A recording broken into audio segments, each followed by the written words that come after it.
अब बात कर रहे हैं रईस जादव के एक तरह के फितूर की, जुनून की, क्योंकि इन्हें स्पीड का शौक है और स्पीड के शौक में ये इस तरह से कर देते हैं कि किसी की जान पर भी आ जाए इन्हें कोई फर्क नहीं पड़ता।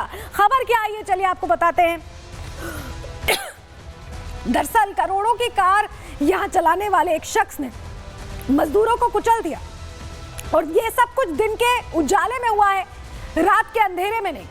सबसे बड़ी बात यह है कि ये जो शौक है, जो ये रईस जादव का शौक है, ये आम लोगों पर भारी पड़ रहा है। हुआ क्या है, जब ये घटना हुई तो सुनिए किस तरह से वो रईस जादव ऐसे रिएक्ट कर रहा था जैसे कुछ हुआ ही नहीं है। सुनिए जरा। तुम तेज गाड़ी चला रहे थे, तुमने 2 लेबरर्स को मारा, तुमने 2 का कोई पछतावा है तुम्हें? क्या स्पीड थी गाड़ी की? भैया गाड़ी दीपक तुम्हें पछतावा है या नहीं है? तुमने शराब पी हुई थी नहीं पी हुई थी? गाड़ी बेच रहे थे।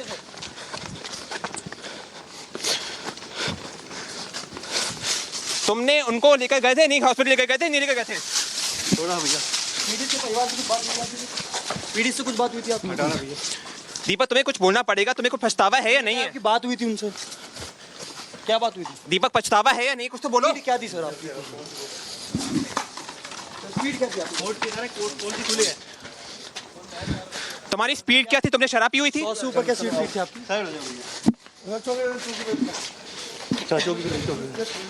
तुमने शराब पी हुई थी दीपक? दीपक तुमने शराब पी हुई थी? बीटीसी से जुड़ी बड़ी खबर आपको बता दें, नोएडा लैम्बोर्गिनी कार हादसे मामले में जमानत मिल गई है दीपक को। लैम्बोर्गिनी कार चलाने वाले दीपक को जमानत मिली है नोएडा में।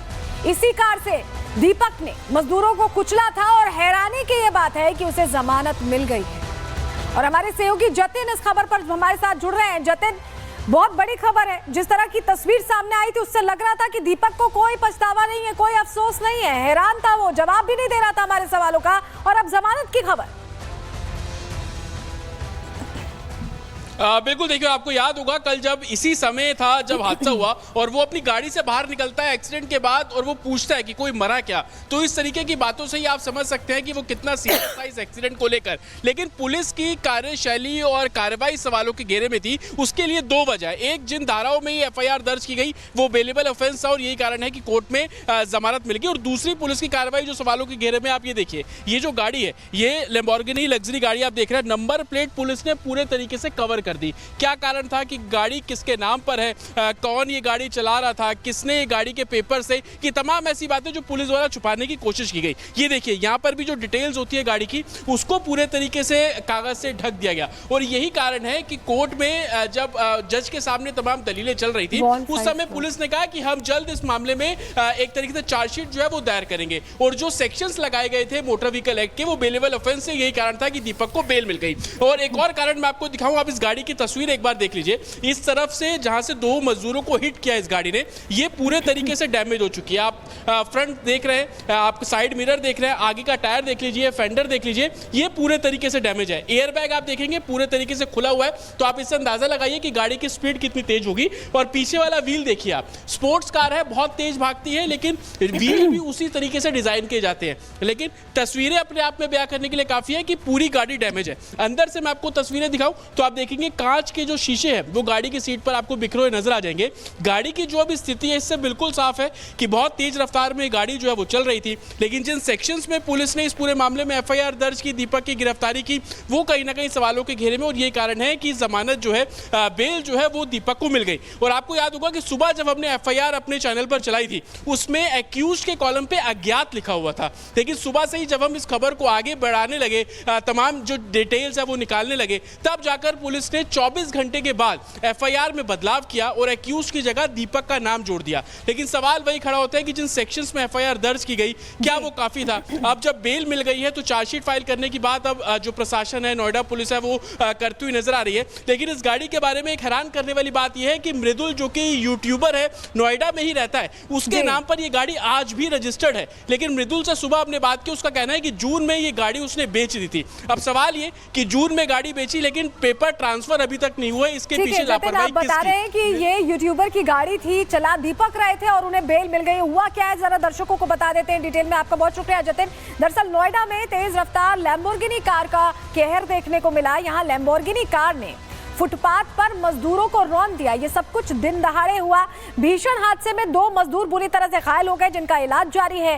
करीब 150 किलोमीटर प्रति घंटे की रफ्तार थी इस गाड़ी की जब ये गाड़ी चल रही थी। आप सोचिए, नोएडा की सड़कों पर 150 घंटे प्रति यहाँ पर 150 किलोमीटर की रफ्तार से अगर ये गाड़ी चल रही है, इस तरह की स्पीड से ये चल रही है, तो घायलों को पुलिस ने अस्पताल में उसके बाद भर्ती कराया। क्या? क्योंकि वो रौंदते हुए चली गई। मजदूर जो वहां बैठे हुए थे, काम कर रहे थे दिन में, वो रौंदते हुए उन मजदूरों को गई है। 2 मजदूर बहुत गंभीर रूप से घायल हो गए। और फेमस यूट्यूबर मृदुल तिवारी की ये गाड़ी बताई जा रही है, जो कहा जा रहा है कि ट्रांसफर की गई थी या बेच दी गई थी। बहुत सारे सवाल है इसको लेकर जो कहा जा रहा है, लेकिन ये कहा गया दीपक की तरफ से अपनी सफाई में कि वो गाड़ी पहले से ही ठीक नहीं चल रही थी। लेकिन आपको समझाते हैं, बताते हैं दरअसल कि जब ये एक्शन हुआ तो किस तरह के हालात बने थे। ये देखिए क्या कह रहा है, किस तरह से अपनी सफाई दे रहा है। लैम्बो में फिर से लाइट आ जिनकी यार, और ये पता नहीं क्या आ रहा है, एस्केप कंट्रोल फॉल्ट और स्टार्ट स्टॉप बटन फॉल्ट कुछ आ रहा है। सारी गाड़ियां फिर से दिखानी। अरे सर, लैम्बो में फिर से लाइट आ जिनकी यार, और ये पता नहीं क्या आ रहा है, एस्केप कंट्रोल फॉल्ट और स्टार्ट स्टॉप बटन फॉल्ट कुछ आ रहा है। सारी गाड़ियां फिर से दिखानी पड़ेगी लगता है। अरे सर, लैम्बो में फिर से लाइट आ जिनकी यार। तो ये बताया जा रहा है कि हादसे से 4 मिनट पहले का वीडियो है, जिसमें दीपक ये कह रहा है कि गाड़ी ठीक से काम नहीं कर रही। लेकिन अगर ठीक से काम नहीं कर रही थी तो उसे सड़क पर ले जाने के बजाय उसे ले जाना चाहिए था सर्विस स्टेशन, वहां दिखाना चाहिए था। लेकिन मजदूरों को रौंदने के बाद ये सफाई आ रही है और पिता तो हैरान है। पिता कह रहे हैं कि ऐसा हो ही नहीं सकता। सुनिए दीपक के पिता को। इसका मेडिकल हुआ है बाकायदा, ना तो कभी ड्रिंक करता है, ना सिगरेट पीता है, कोई इसको वो नहीं है। प्लस जहाँ एक्सीडेंट हुआ है उससे 100 मीटर की दूरी पे उसका खुद का अपना मकान है, वहाँ से बंदा निकल रहा था। तो 100 मीटर की दूरी पे कोई इतनी स्पीड पकड़ ही नहीं सकता है, और जस्ट ए मोड़ था। और मैं आपको वीडियो दिखाता हूँ, इसकी कहीं कोई गलती नहीं है। प्लस इसने मेरा बोला पापा मेरा एक्सीडेंट हो गया है। मैंने रुक जा बेटा, वो घबरा गया था अचानक। उसने हैंड टू हैंड 108 को फ़ोन किया। उन लोगों को जिनका एक्सीडेंट हुआ, जिनको लगी है, उसको इन्होंने वहाँ भिजवाया है हॉस्पिटल। खुद पुलिस को कॉल किया है। जो भी घायल होंगे उनकी पूरी सिंपैथी है। हम जैसी भी हेल्प करना चाहें उनकी हेल्प करेंगे हम लोग। लेकिन कार किसकी थी, क्योंकि यूट्यूबर का नाम भी आ रहा है। चलिए जानकारी आपको देते हैं। पुलिस के मुताबिक कार पुडुचेरी में पंजीकृत है, वहां पर रजिस्टर्ड है। लैम्बोर्गिनी कार का मालिक मृदुल तिवारी है और मृदुल तिवारी सोशल मीडिया इन्फ्लुएंसर है। देश के टॉप 10 यूट्यूबर्स में शामिल है मृदुल तिवारी, जिसका नाम इस गाड़ी से जुड़ा बताया जा रहा है। ब्रोकर दीपक मृदुल से ही गाड़ी खरीदने के लिए आया था और गाड़ी की टेस्ट ड्राइव लेते समय ये हादसा हुआ है, ये बताया गया। यानी ये टेस्ट ड्राइव 2 लोगों की जान पर भारी पड़ती दिखाई दी।